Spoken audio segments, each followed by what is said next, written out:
Assalamu Walaikum. Hello friends, how are you? Welcome back to my new video. In this video, I am going to show you how to change indent of bullets in Publisher. Let's get started. At first, we have to open a Publisher document. Now we want to change indent of bullet point. Firstly, insert some bullet point. Go to the home menu, then click the bullet point option. Then choose any bullet point. Now I select this, then write anything.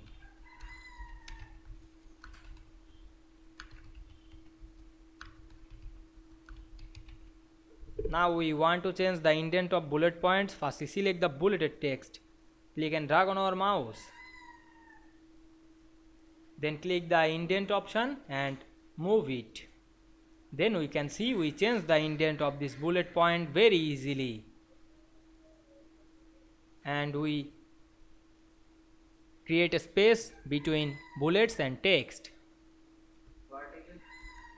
I hope you enjoyed the video. Please like, comment, share and subscribe my channel. Thanks for watching.